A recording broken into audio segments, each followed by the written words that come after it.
Hey, good morning, everyone. We're here for the Village of Airmont for the Community Design Review Committee, also known as CDRC, Tuesday, June 13th at 11:03. Our first application is Central UTA of Muncie at 236 Cherry Lane for a new 3-story classroom building with a basement and a proposed amended site plan. And I believe Ira, you are here for the applicant. Good morning, Suzanne. Yes. Good morning. We also have Rhonda Smith. Who's Oh, I didn't see Rhonda. I'm sorry. Hi, Rhonda. I'm here. Okay. And Moshe Rottenberg, who is Yeah, I see him now. I see him now. trying to join. Okay. I see. Would you like to start? Sure. We can start. So this is the Central UTA campus at 236 Cherry Lane. We've been before the planning board before.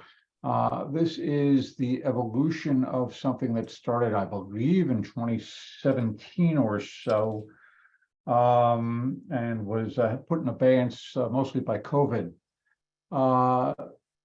The proposal is for as you said, for a new 3-story classroom building with a basement. Have a floor area of just over 125,000 square feet, footprint of 33,000 square feet. And this will help to provide for some consolidation and also for growth of the school. At the same time that we're doing this, Central UTA is also going to reconfigure the parking areas. CDRC is reminded that this facility started life as a summer day camp in the 50s and 60s and sort of grew haphazardly. This is an opportunity to provide more structure to the site plan, to the layout. They've been working towards this as time has gone on. The major change that has been made already is the addition of another driveway at the north end of the site, and that has provided the ability to have a looping traffic circulation pattern. We've got comments from Fusco Engineering and from Tallman Fire Department. If you want, we can go through those. I'm not aware of any other comments. As Fusco noted, and as we noted in our narrative, this is going to be a type 1 action because of the size of the project. A full EAF has been submitted. It's also requires GML 239 referral out to the County Planning Department because it's located adjacent to Cherry Lane, which is a county road.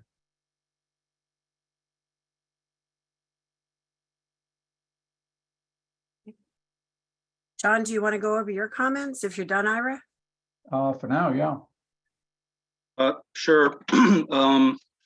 So comment 1, we discussed regarding seeker, that we would consider this a type 1 action and a coordinated review.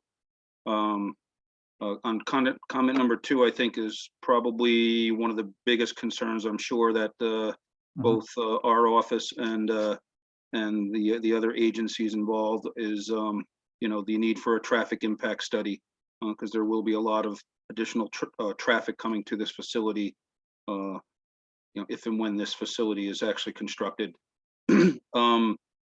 Comment 3, noting in the long form EAF, I think your actual area of disturbance is pretty significantly below what is actually proposed. So the planner and or engineer should double check that. Comment number 4 talks about, I don't think a height variance was identified, but in reading the literature, it looked like the building was going to be proposed higher than 35 feet. So I think an additional variance is going to be required for this application. I think currently you're asking for parking spaces and lot coverage. Yeah, can we go back to that for just a second, because and maybe this is something we need to resolve internally, because the bulk table on the plans show a 35-foot height. Okay. So, but we'll double check that. Look, read your application, your descriptions. If I'm not mistaken, it talks about a height higher than 35 feet. So I Okay, think that's what prompted the comment. okay, that's fine. All right, we'll check. Under comment number 5 of our planning review, I think consistent with the fire department's review comment that, there's approximately 1,900 students for the school. And every attempt should be made to meet the parking code requirements. So our experience has shown that that there is no control over who gets dropped off by their parents, who gets picked up versus who takes a school bus. So hence the requirement for such a large number of parking spaces. And this is a pretty large facility. So Well- we're asking you to look at that. Well, we agree with you that it's a large facility, but we also know from our experience that trying to use a parking ratio based upon the floor area of a school makes absolutely no sense. You've got two methods in your code for determining the number of parking spaces. One is based upon floor area, one is based upon student seats. If we go by student seats, we only need 159 spaces. That is not enough, and we'll concede that. And that is why we're proposing almost twice as many, which is less than what would be required on a floor area basis, but as I said, twice as many is required on a per seat basis. What is the per seats proposed? 1 per 12. Well, it's 1 per 12 students. And so that comes out to 159 spaces, and we're proposing 387 spaces, including overflow. 1 seat per 12 students. One parking space One parking per 12. space. Okay, so That's what the that's code going to says. have to be resolved with the ZBA, but I mean, Understood. 12 students per parking space, that would mean you would have to put 13 people in each vehicle if they were arriving. Seems very low to me. That's aside from That's what's- ridiculous. Frankly, going- that's ridiculous because that makes the assumption that there are no school buses transporting these children. That of course is just false. Okay, That's just a false assumption. You are going to have some students who are going to be transported by individual vehicles, either because they have to come late or because they've missed the bus or for whatever reasons. And it's usually a very small percentage of what's going on. The vast majority come by school bus on a daily basis. The idea that we need to pave over 574 parking spaces because we may have a couple of students that may be dropped off is just frankly ridiculous. We've made the accommodation for the fact that there are going to be after school activities. As with any school that is multi-grade, those activities are metered out so that you don't have the entire school coming at one time.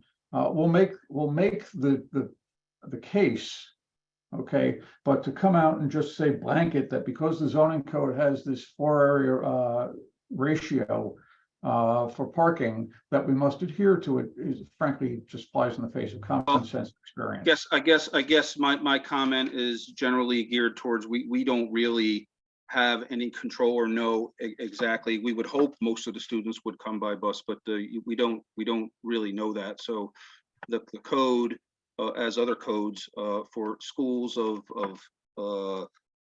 this size, wants to make sure that there's adequate provisions for parking. So that's where our comment is coming from. So Yeah.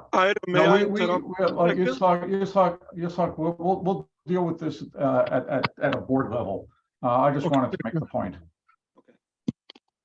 Is that you, Mr. Gruber speaking Yeah, Yes, for the applicant? right. yes. Go ahead. Okay. No, I we'll- just we'll- wanted, Go ahead. I just said we'll discuss this at a later point. Okay, Okay. thank you. comment number 7 talks about a letter from John, you skipped over number 6. Oh, okay. So at some point in time, we're going to need an architectural rendering Okay, of the, is this subject to architectural review board? Yes. I assume it Yes. is. Yes, any new Okay. building, Yes. absolutely. And I've seen a few other ones, nothing to do with this application, but, and I have the word detailed capitalized because some of the ones I've seen really haven't shown much more than a picture, not showing the type of siding, the color, the texture, things of that sort. I think the board would be looking for, so enough detail that they can see what this thing will actually look like. There's a form for architectural review committee where they have to put all that on and attach it to the renderings when yeah, they submit and go before yeah, the. that's not a problem. When we get to that stage, we'll provide it. Right. We're asking for a letter from the wetlands consultant verifying the limits of the wetlands on the site plan. Mhm. Are you wanting the current one? Well, what is the one that we have now? Do we have? Oh, it's from like 2017. Oh, it's from 2017. I believe it's good for 5 years, I think. Okay. Yeah, so we're just about due anyway. Yeah, okay. okay. So it most likely won't change, but if we can get an updated letter, that would be wonderful. Let's see, it appears the site disturbance is there's site disturbance to the wetlands in the buffer zone, the total area of wetlands disturbance and the total area of buffer disturbance. So we're asking you to note that on the plans. Okay. I'm not sure exactly the total amount of each one, but obviously, depending upon how much wetlands versus buffer disturbance could dictate whether or not you fall under a nationwide 26 permit. So Yeah, asking the for that to be buffer, put the on the buffer plan. is the town buffer. The buffer is the Yes. town buffer. This is not a state buffer. Correct.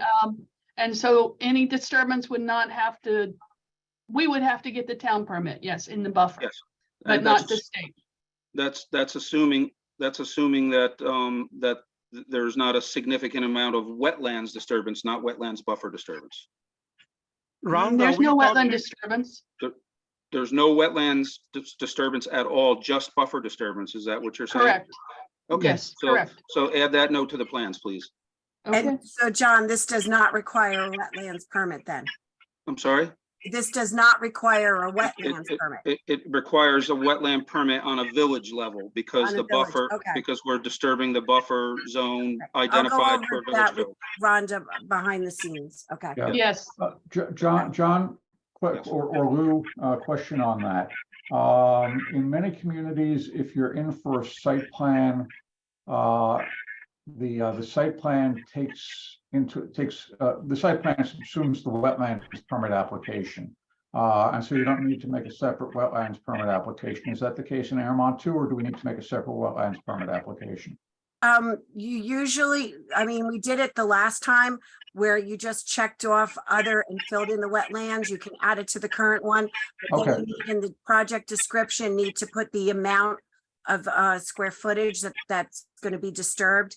And then the village engineer calculates what that permit amount is based on the limit. And then Okay. I collect a check for that. That's- Moshi did it the last time with me. Yeah, I just wanted to know that. But you can add it to the current one when you apply for planning board and just add it to the other category and then just make sure it's in the project description. to Sounds save time. good. All right, just like we do with the special permit. Okay, And Yes, that's correct. done concurrently with site plan review. So okay, good. Thank you. comment 9, we're asking just noting that 3 variances are required, and if and when they're granted, again, that's assuming that a height variance is required. It may only be 2, but that all that zone ZBA variance language, assuming that they grant those variances, be included on the site plan. Mhm. As noted by the attorney, county planning review is required. There is a check on a potentially archaeological sensitive area within or close to this property, so we're asking for SHPO review. Now, we did a archaeological evaluation in 2017. Is Okay. that still good? I would say so. Was that submitted to the DEC at all, or under SHPO review, or was it just Yes, it was. Yes, we got a letter from SHPO. Yes. Can Okay, you so- just resubmit it for this file, Rhonda, because since it's a different Oh. engineer? That's a good idea. please. Okay. And so I have it in the current file for the record. Okay. Thank you so much. And the last comment is a stream disturbance permit from the DEC may be necessary due to the box culvert stream crossing. I don't know if that's a CT, a C, or a B. Yeah, no, that box culvert has already been approved. That was on the last site plan. Okay, so the box culvert was approved by who? Well, it was approved by the Airmont Planning Board, and the DEC determined that we did not need a permit from them. Okay, they made that determination? Yes. Okay, so if you have that, if you could just include a copy when you resubmit, so we have it for our file. Okay. Yep, part of the Their response. stream crossings depend upon, you know, the classification of the stream. Right. I think part of the issue is I don't think John's seen the previously approved site plan. No, if you have correspondence from the DEC Okay. on that, if you can just resubmit it when you resubmit, and then I can check that comment off. Yeah, Okay. we're happy to do that. He doesn't have to go digging. Okay, so under the engineering review comments, I'm just gonna, we didn't really have a full detailed landscaping or lighting plan, site rating Agreed. plan, all that type of stuff, water, sewer, location of proposed utilities and so forth. A SWIP is gonna be required per stormwater regulations. These are all comments that are brought up now. It's kind of a concept plan, I think. So I don't need to go over each and every one. We need a legend on the plan and some buffer landscaping. These are all typical comments that are required when we get to a more detailed site plan. Yes. Okay. Just note real quick that we did ask for the fire truck maneuverability plan, and I think the fire department also asked for that in the review comment to include that. No problem. Yeah, and in number 12, you have the health, sewer, and town of Ramapo DPW. We have to add Rockland County Highway because this is a county road. Okay. Yeah. So I have to also send it to Rockland County Highway. And I always send it to the fire department. Okay. That's fine. Last comment, 16, we talked about the box culvert. It's been approved. So if you have any documentation regarding sizing, you want to just double check to make sure that's a adequately sized box culvert. Apparently that's already been done. So whatever you have on that, if you could send it to us so we could check, review that. Okay. That's all we have at this time. Okay, and for the record, there is a letter dated June 12th from the Tolman Fire Department that talks about the building should be sprinkled with standpipes in the stairwells. As more detailed plans are prepared, the Knox box, the maneuverability analysis for the Pierce 20 tower. Rhonda, I have those specs if you need it. They talked about the parking that Ira brought up, but Ira brought up his reasons from that, for them not wanting, needing to do that, and just the access roads should be paved. Question, Ira, about the fire department standpipe. Why would we need a standpipe? It's a 3-story building, needs a standpipe?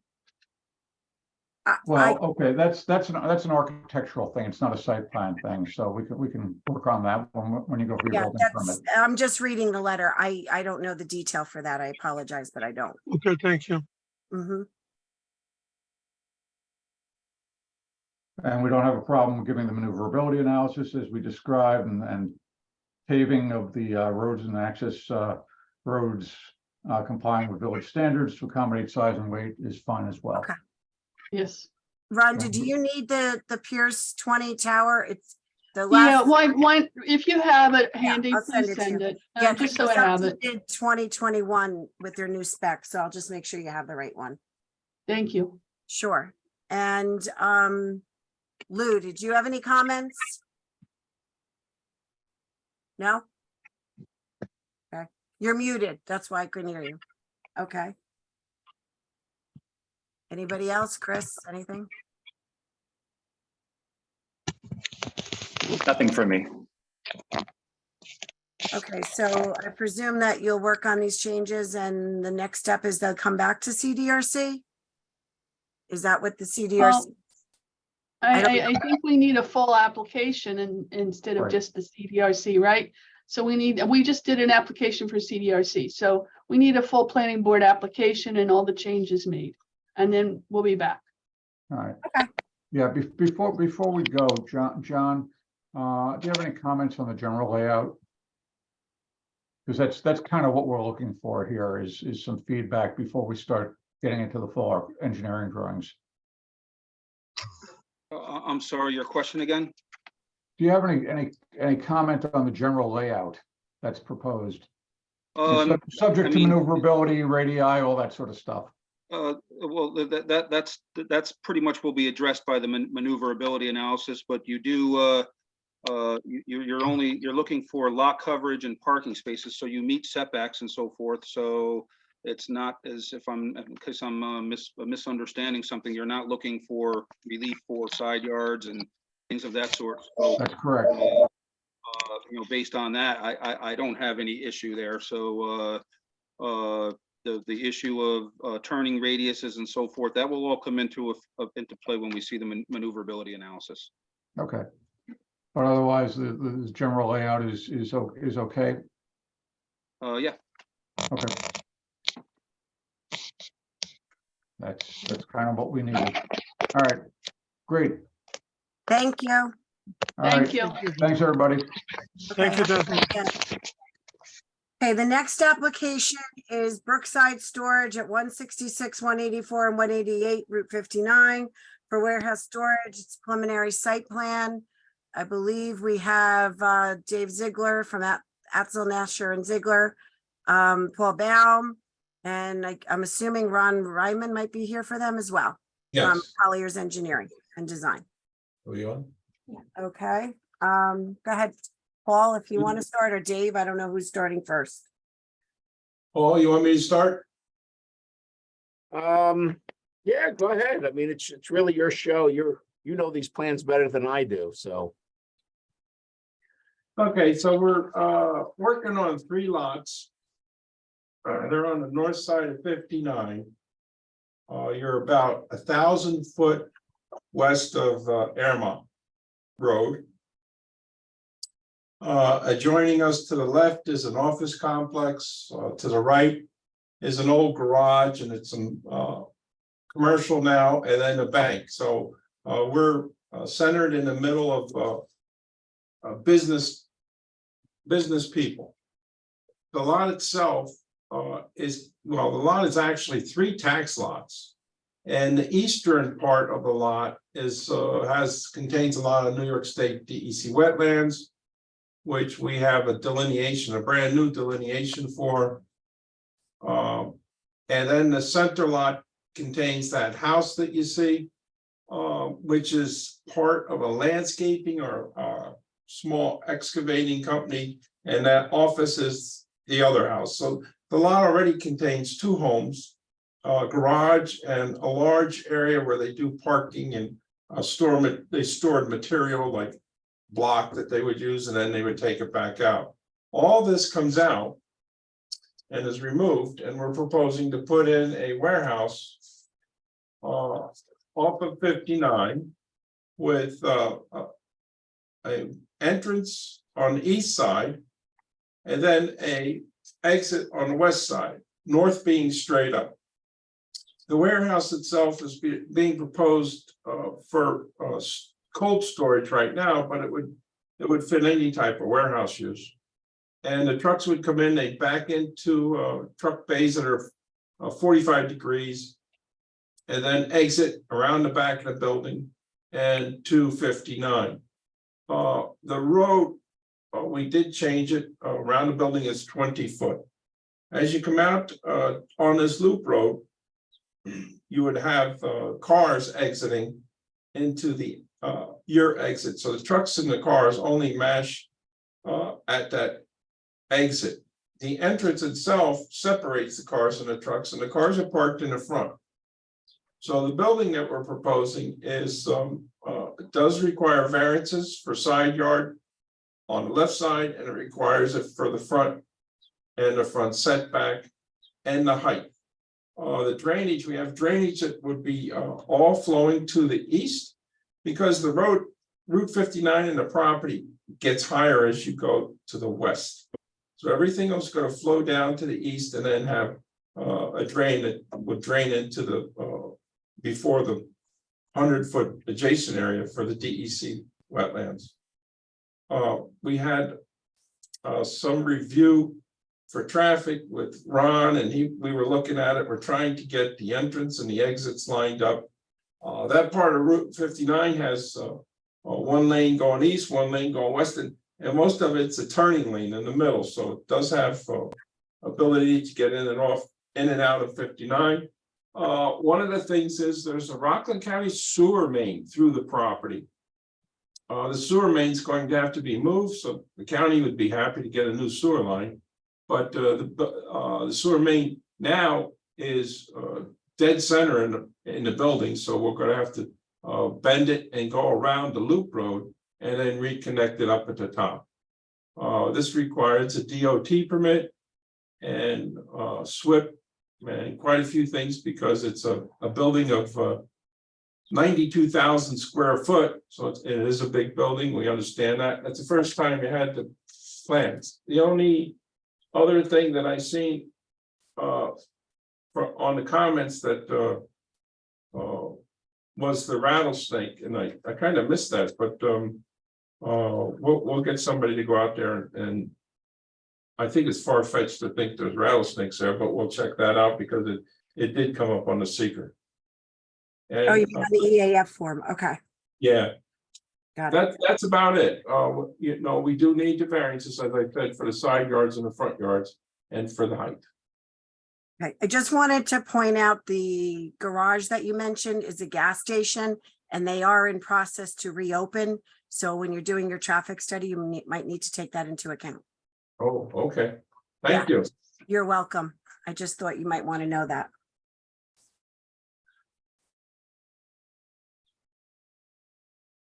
John? Or Paul? I don't know. I mean, I think you summed up the site plan fairly accurately, so it'd probably be a good time for me to add my comments. So under planning, this would be a type 1 action and require a coordinated review.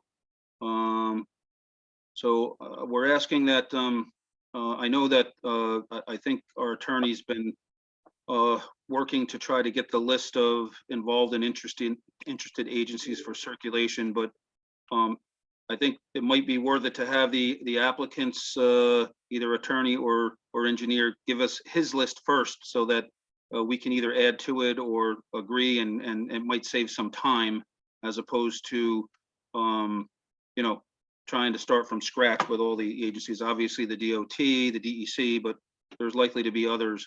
So that's comment number 1. We are asking for a traffic impact study.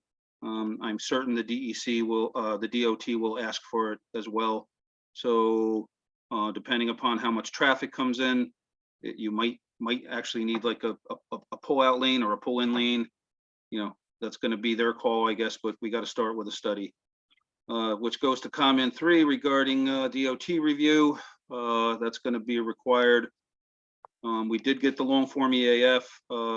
It did check off an archaeological sensitive area on or adjacent to the site, so we're asking for SHPO review. And regarding the presence of the timber rattlesnake, I would assume that is probably limited to the wetland area. But typically when there's a hit like that, perhaps the consultant can have somebody go out and verify that there are no timber rattlesnakes in the area of proposed development. That's usually the best way to handle that. Or if there is, identify where they are so we can try to mitigate. As I understand it, you do have an updated wetlands validation certification. Is that true, or? Yes. Yeah, Okay. 21. Okay, awesome. So if we can get a copy of that, that would be great. And to provide an architectural rendering, this is subject to ARB review. ARC, excuse me.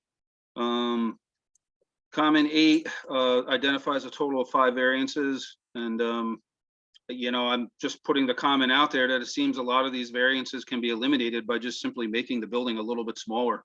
And I mean a little bit, not significant. So I would ask the applicant to take a look at that to see if there's something you can do to reduce the number of variances required. Comment number 9, per GML, county planning is required. And then we have our Rockland County sewer relocation approval that's going to be required for that trunk sewer. Do you know what size of main that is, by the way? I think it's a 10-inch. It's bigger than a normal 8, yes. Okay, It's pretty significant. okay. Under engineering, again, it's kind of a concept review because there are still, you know, landscaping, erosion sediment control, lighting plan. A full SWIP is required. All these things the engineer is familiar with. I assume this is a first submittal so that we can just get familiar with what you're looking to do. So I don't think we gotta get into detailed comments on the engineering review until we get some more detailed plans.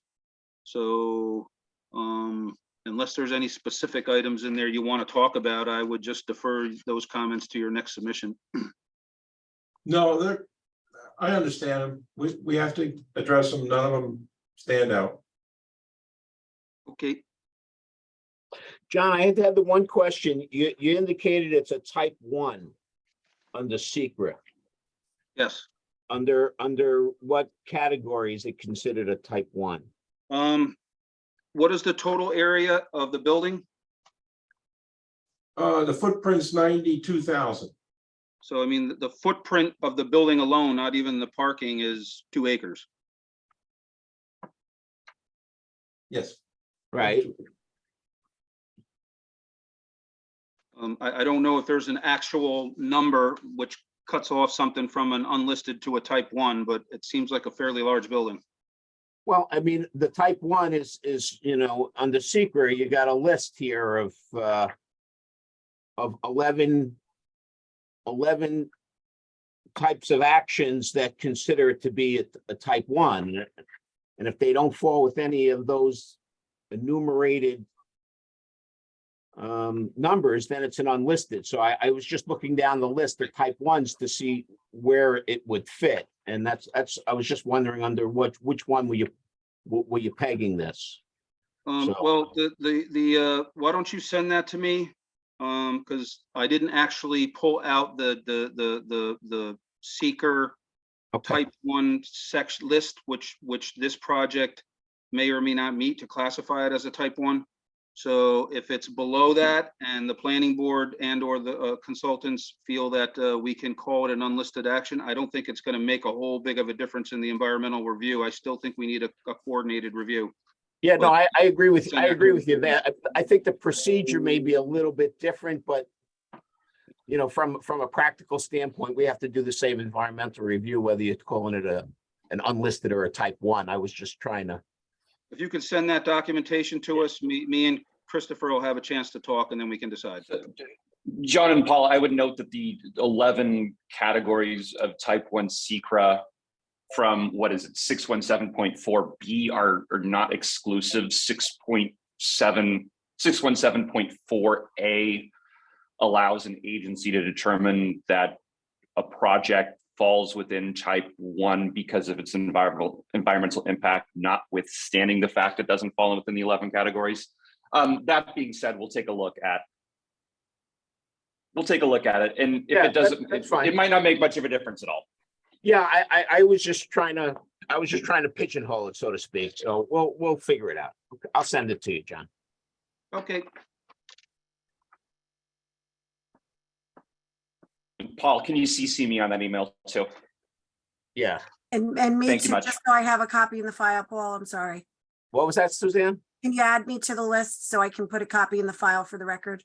Yeah, and Suzanne. Yeah, or if you send it to me, I'll send it to them and copy you, whatever's easier. Okay, I don't care. I'll make sure you all get it. Thank you so much.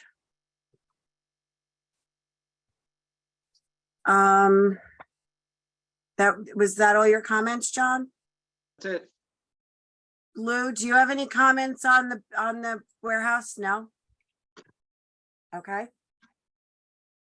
Oh, wait, I'd like to see some more sort of architectural and see why why we need to go for the height variance. Yes, okay. We're working on the building. I will get that to you. Thank you. You're welcome. okay. Anything else from anybody? No, we've got the Tolman Fire Department, so. Oh, yes, thank you, Paul. It's right in front of me. Yeah, they sent a letter June 12th. It's just saying due to the size and nature of the building, 2 hydrants should be provided at the north end of the building, one on the east side and the other on the west side, a 3rd hydrant at the front of the building. As agreed upon the fire inspector and Tolman Fire Department. The driveway encircling the building should be considered a fire apparatus road and should be in compliance with requirements. And he cites a section of the code of the New York State Fire Code. You have to make sure the maneuverability analysis for their Pierce 20 is on there and it's on file. Do you need me to send that, Dave, or do you have it? Or Paul, or Ron, you want me to send that to you? You have it. You're muted, Ron. I thought the thumbs up. Okay, You read it the wrong way. okay. If you could send it to Oh, me, you're right. Suzanne. It is on file. Okay, got it. All right, and it talks about a sprinkler system and no comment on anything else. I have a question. Is this a multi-story warehouse or a high pile? No, it's 1 story and a portion of it's gonna be offices that with probably machinery above it. So 1 little corner there, the right corner is a possibility of just being 2 stories. Okay, so it's gonna have like a mezzanine. Yeah, maybe. We're still working on that. All right. So how high are you piling? You want 4 sections, 5 sections up? Because the sprinkler requirements change when you go to high pile. We're still working on that too. That's fine. Okay, We'll get back to you on that. no Yes. problem. Okay. So next step, CDRC, make the changes and return. Okay, John, Lou, do you agree? I don't make the decision. I'm just asking. Yeah. No, we're gotta get more detail on the Okay. site. Alrighty. thank you for your everyone. time. Have a great day. Next application is Har Shalom East at 36 Hillside Avenue for a proposed addition to an active cemetery, eventually merging of lots, and there's a proposed preliminary site plan. I think oh, that's the wrong John. I'm sorry. I thought I lost John Nozak, but he's there. I believe we have Paul Baum for the applicant on, and I think Rabbi Gertzner's on the phone. And I'm trying, whoever the engineer is. Axel. Oh, Atzel, it's right there. I'm looking at the file. Okay. Do you want to start, Dave? Yeah, we reviewed this at a workshop. And as we discussed this, the way we had it mapped, it really didn't show it clearly. So we really just revised the mapping. And the page 1 shows the entire area, including the neighbors and how the cemetery, the existing cemetery sets, and how we're connected to it. And it also notes on that about us eliminating the contiguous line between this site plan and the existing cemetery.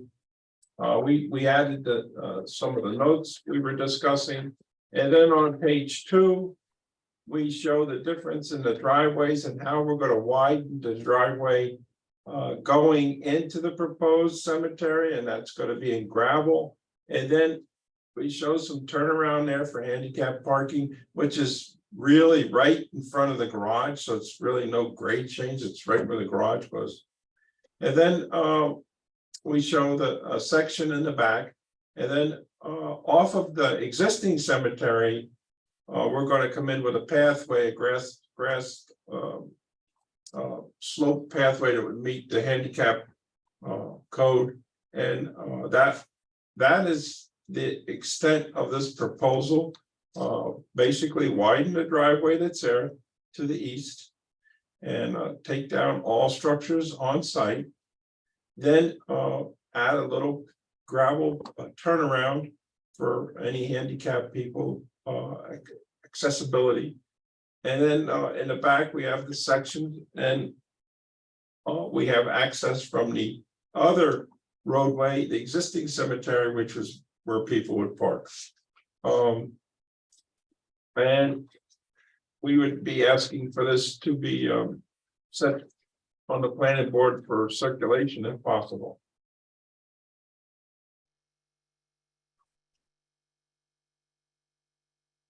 That would be the end of my story. So Chris, when this goes to planning board, this will be considered an amended site plan because they're going to be eliminating the lot line, correct? Yes. Thank you. I'll change the title on the map. Okay, I just wanted to make sure I Right. put it right when we get to that point. While I'm thinking about it, Yes. Paul, we discussed real property law, section 451 at the last planning board meeting. I would direct you to a case entitled, if you have a pen, Got it. Schlichting against Town Board of Town of Bedford. It's 175 AD 2nd 805 from the Second Department. And it discusses real property law, section 451. It is my opinion that you will have to obtain Rockland County approval for the new parcel of land that's going to be added to the cemetery. I think RPL 451 plus this case make that pretty clear. I just want to give you a heads up so that you can probably go do that now and expedite things for your client. Yeah, after we spoke, I did pull it out, and I do agree with you. I think it does need additional approval from the county, so we'll apply to the county for that consent. Okay. But we saw that in a different case on the last planning board, and Suzanne that was- reminded me of this application, and Yeah, because I wanted to Suzanne give you fair originally- warning ahead of time. Yeah, Yeah, no, I think you were right. What you said last time, the way it reads is any additional lands that are set aside for use of the cemetery requires the consent. So yeah, I agree with you. Agreed wholeheartedly. Yeah. Yep. And so this is a site plan and a special permit, right? I believe so, right, Lou? You're the zoning officer. Yeah, I think it's a special permit use. Yeah. Okay, It's an amended site plan with a special permit. got it. Well, we already have the special permit for the cemetery, but I guess technically we're extending it to another parcel that's being incorporated into the cemetery. So whether that needs a new special permit or not, I will leave that to Chris to opine or yeah, Lou. me too. I was actually going to defer to Lou on that. 'Cause So Lou's the Lou, expert on you're that. Sorry, Lou. Unfortunately, if it's not merged yet, I would think you would need a special permit. If you merged it and then applied, I don't think you would need the permit. Well, we're going to do it simultaneously, right? Because it's technically, go. technically it's a subdivision approval as well. Right. So Dave did prepare a subdivision plat that obviously will have to get signed off and recorded. So I'm assuming. That has to go to Rockland County Drainage, for any subdivision. Yes, Yeah, they have to sign off. Yeah, they have to sign. That's all right, as long as you know. Yep. So since they're being merged with a re-subdivision, and at that point, it'll be considered, one lot, Is it covered under the existing special permit or should we ask for a new one? I'll ask for a new one. Thank you. We won't leave it up to chance. Okay, Thank you. This way you're covered for sure. All right. right. We're gonna have too many and not enough. There's there's no question about it.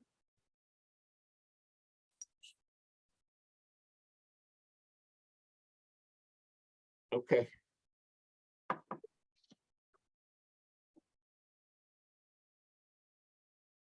For the record, Tallman Fire did not have any comments on this application. All right, and this is a revised plan, so a number of our previous comments have been addressed, so let me just touch on the remaining ones. Again, under seeker, we'll consider this an unlisted action. And we'll prepare a seeker resolution if and when the planning board authorizes us to do so. A public hearing is required. We do need agency review comments. That's just comment 2, and county planning referral due to the adjoining municipality, which I believe I was mistaken last time. Because I didn't think it did, but it does. Anyway, under the engineering, we're just noting that the lot line consolidation be a condition of approval. So if it's approved before the maps are actually signed, we get proof of a consolidation to make sure that we don't end up creating a situation where a potential variance could be required. We're asking, now this is a reduction in total area of impervious, which is good, but it still needs a basic erosion and sediment control plan, silt fencing and stabilized construction entrance, things of that sort. That's comment number 2. The concern on comment 3 was just to make sure that the little parking that's down there, being for handicap personnel, doesn't become just a short circuit for 30 or 40 people to just park down there. So we just want to make sure that it's only for handicap personnel. So we asked that a note be put on the plans. The test pits are.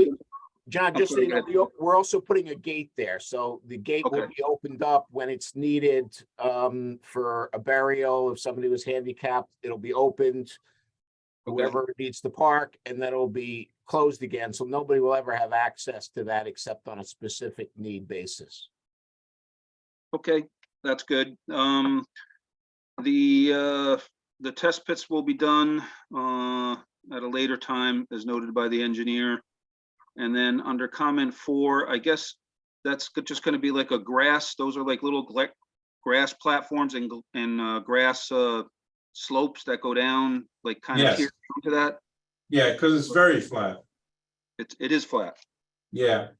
Okay. We're gonna make- Okay, so I mean, I don't actually know what the difference in elevation is between, say, where that driveway is and where you have an idea?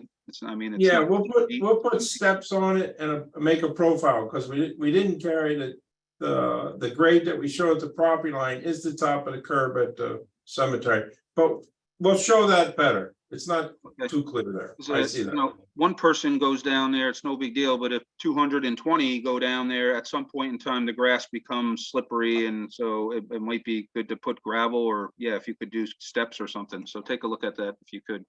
Yes. And we want to note just that there are no wells, which I don't believe there are, within 100 feet of the cemetery addition. And basically, I think that's it. From our end, we don't have any objection moving forward to planning board. John, it's Suzanne. Can I just ask a question? With the erosion and sediment control, does that require stormwater agreement? Yes. Well, I'm gonna, that's questionable, because the area of the new section 21 really, once it's it's constructed, and as I understand it, they do everything up front as far as putting vaults in and so forth. Okay. It reverts back to grassland. All right, so then I don't need a So stormwater. so it doesn't, no. Okay, that's what I wanted to confirm. Thank you. Yep. So, Lou, do One you have? question. Oh, go ahead, Dave. Yeah. Did we decide if we need a variance being that we are the same as the given variance for the cemetery?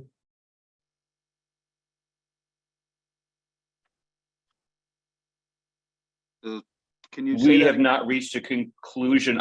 We have not reached a conclusion on that. Suzanne, you sent me the old variances, right? I think you did, and I just have forgotten to look at them. I believe I did.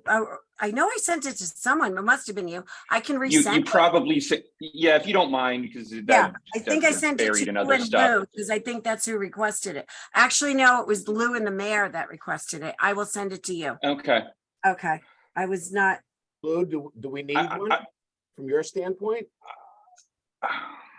That's a legal question. That's not mine. all right, I'll send it to you right after the meeting. I want to see the wording of the variance if I think it was if the developmental variance- coverage. It was one variance.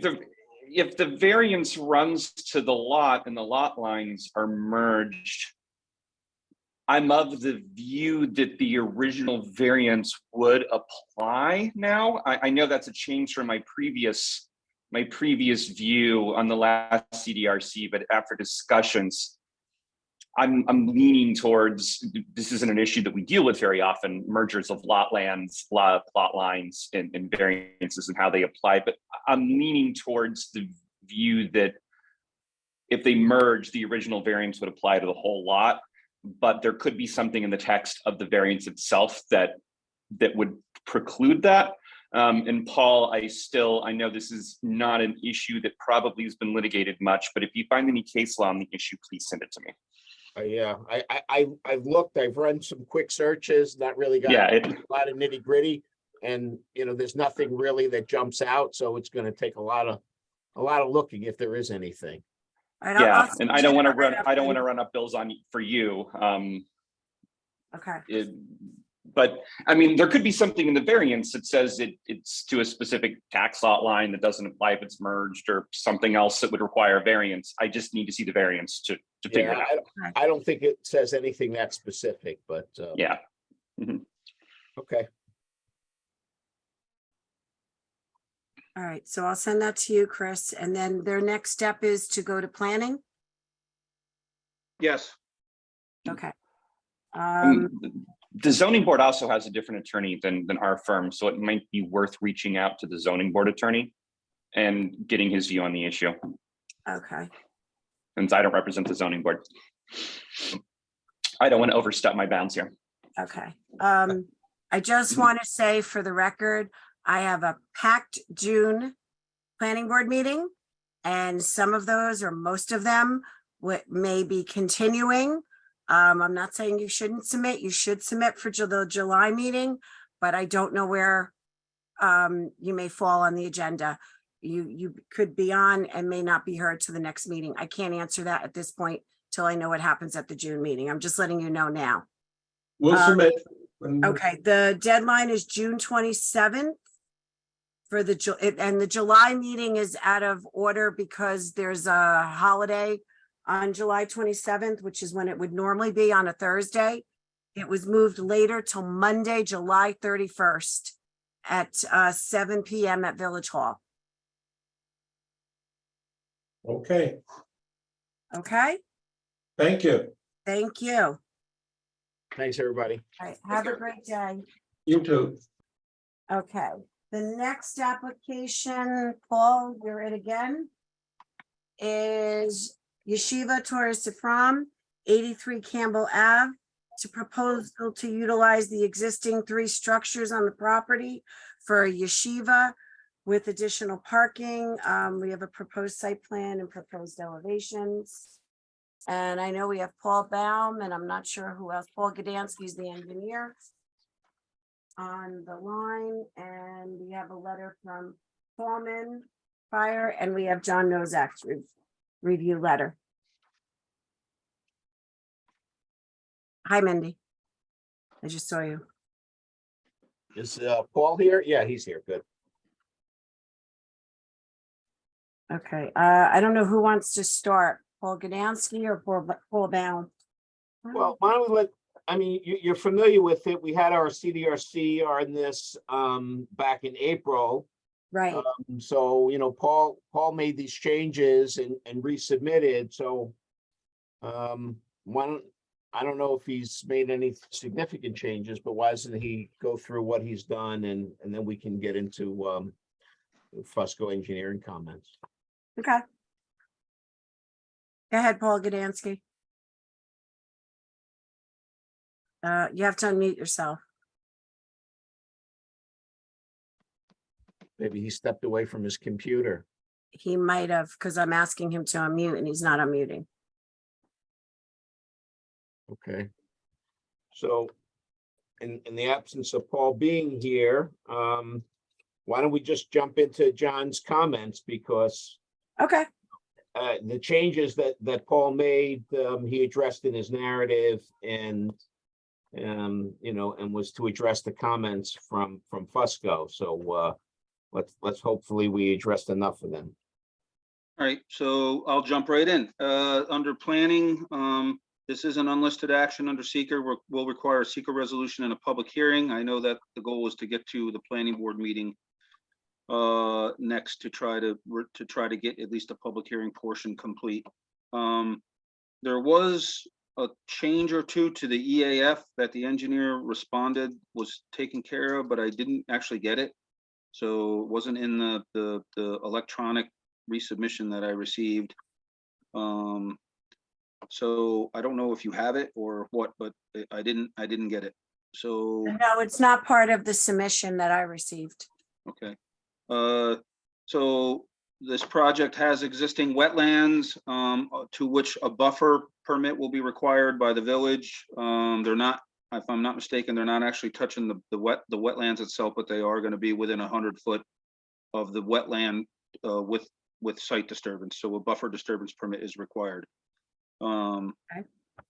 And then I'm just noting, because there was a concern regarding the conservation easement. I did receive the old map and the old language. It looks as though the conservation easement pretty much encompasses the wet and or standing water areas of the site, which they're not disturbing.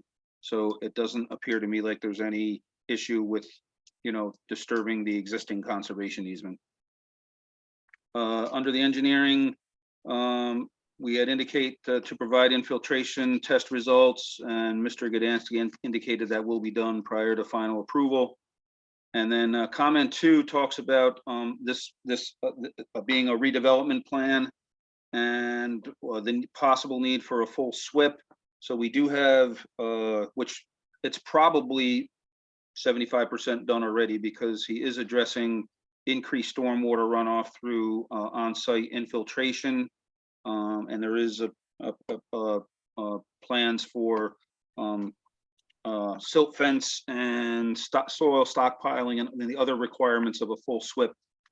My question is, I still don't know exactly how much total site disturbance is on site, and whether and while I'm at it, whether or not the site disturbance is cumulative. So John, the numbers are on the plan. okay. And then I put a note, and then I looked at the old application, and I added the 2, and I'm still under an acre. Okay, so what is the actual number approximately? It's on the plan. I don't have the plan in front of me. I'm in the car. It's actually on your narrative. It's 33,500. Okay. There you go. The DEC, I've had this issue with the DEC because not only the village of Vermont, but there's a number of other municipalities where applicants come in to increase or propose an addition to a facility, and then come back 2 or 3 years later and propose an addition to a facility, and then propose additional to a facility. And the DEC wants to make sure that the trigger for a 1 acre site SWIP that is sent up to them and that is filed with them is done when the cumulative site disturbance exceeds 1 acre, with the understanding that if the existing site improvements have been from quite some time ago, that you basically get a clean slate on a new site disturbance, but that doesn't continue indefinitely. So my question is, how old is the existing improvements on the site? How long have they been there? Is this part of a previously approved site plan? And because if it is, this 33 acres is in addition to the previous site disturbance that's occurred on this site. No, the 33,000 is total of with the previous disturbance and our disturbance. So So we're total still site under an disturbance. acre. Okay, so the total site disturbance, including the existing buildings, everything that's there now. Well, I'm not including the buildings were there before the last site plan approval. They were Okay, there so before when were the Switch buildings there? required. I'm sorry? The buildings were there before the regs even came into play. Okay, that's my question. So the buildings have been there before the DEC stormwater regulations took effect. Yeah, they when they came in for the site plan, there were regulations, and I added those disturbances to the new disturbance, and we're under an acre. Okay, So Paul, just so I have it, how much is old, how much is new to make the total 33? The new one is on my plan. I don't have it in front That's of on the me. I plan, think it was okay. like, All right, what's that? I'll look at the plan. All right, and then you have what the total is. Okay, okay, so if I'm understanding correctly, in the old site improvements, together with the new site improvements are under 1 acre, you would not be required to submit a full SWIP for approval of, to obtain a speedies permit. So I'll verify that on the plans. So on to comment number 3, but you do provide, you do provide, erosion and sediment control. You're also providing for stormwater attenuation. So you, believe it or not, probably already meet the speedies regulations, if you had to apply for one. So that being said, under number 3, there are some silt fence that's shown uphill. You do show it kind of looping around. The downhill side is great. The top hill side really serves no purpose. So you're going to need to. I use it more as like a limit of disturbance too. Okay. I mean, I can't stop you from putting silt fence uphill of proposed improvements, other than to tell you it's not necessary. So I just need you to verify that buses can enter and exit out of this. It's I checked the plan, and I just want to make sure that buses are not backing out onto the town road, village road. So if you could All right, verify no that. problem. My I think last comment. It's noted in our narrative, there are no, we're not providing busing. It's private transportation. Private transportation. Yes. Okay. So okay, and the Using like 15 passenger vans and the like, not buses. okay, so a 50 passenger van would come on this site or wouldn't? Would 15 passenger vans, Okay, so regular a transit vans. passenger van can back out and get out of here without having to back up, correct? Is Yeah, that a true statement? it's a regular vehicle. Okay. So, All right, so, and then the last comment is noting that this would be subject to a stormwater maintenance agreement and bond, because there is some proposed parking areas for a commercial site, so we'll have to address that prior to final approval. No problem. Paul, it's Suzanne. I'm looking at the site plan with the coverage. And you have total 25,308 square footage. And then you have proposed walkway 525 feet, proposed parking and driveway 23,760. And so your proposed total is 33,993. The proposed total is with the old site plan too. All right, so you don't add the 25,308 to the 23,760? No, you don't know. It's just the 25,308 is what we're Okay. disturbing now, or whatever the Just whatever want I to put did. it in the minutes. That's why I wasn't clear. Okay, disturbing now. All right. Thank you. No problem.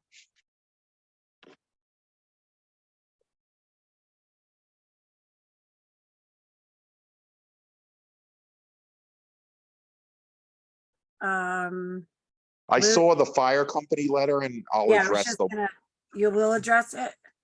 yeah, it's the, they want the truck coming from the other direction. It's no problem. Right, okay. They want the building sprinkler, they reviewed the turning radius. Do you need the tower truck info or you have it? I have it. You have it, okay. All right. So you're gonna address everything in the fire letter, Yes. okay?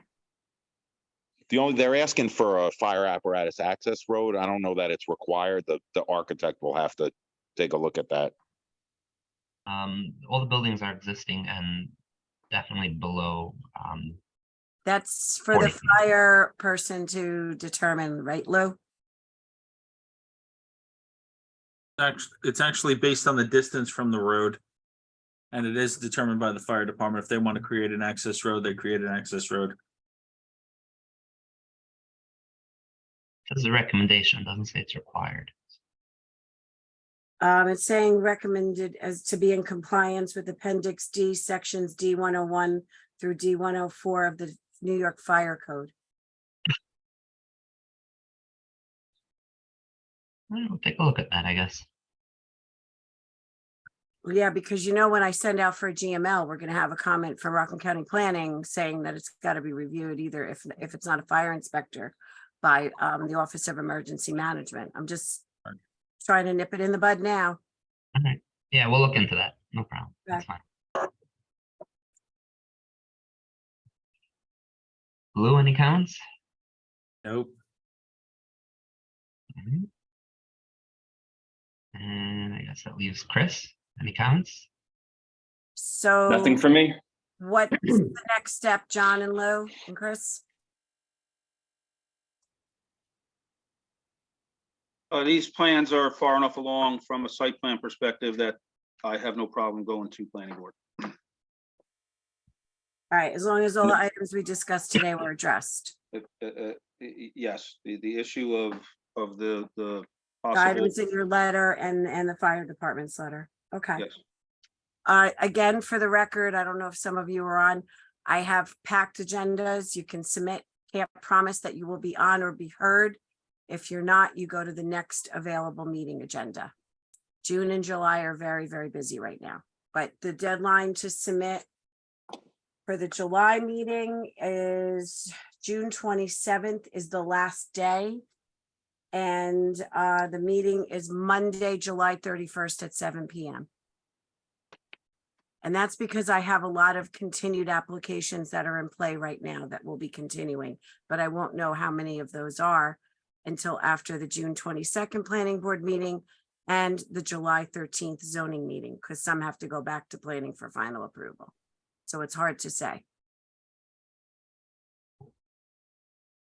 A lot of juggling you're gonna do, Suzanne. Yeah. We have I do not envy you. 7 on for planning, 4 on for the July ZBA, if we get to all of them, because 2 are very controversial. 7 for planning? Good. Oof. So. Okay, so I guess that's it, unless anybody has anything else. That's it. Okay. Thank you. Not for me. Everyone, have a wonderful day. You Take care. too. Thank you, everybody. Bye.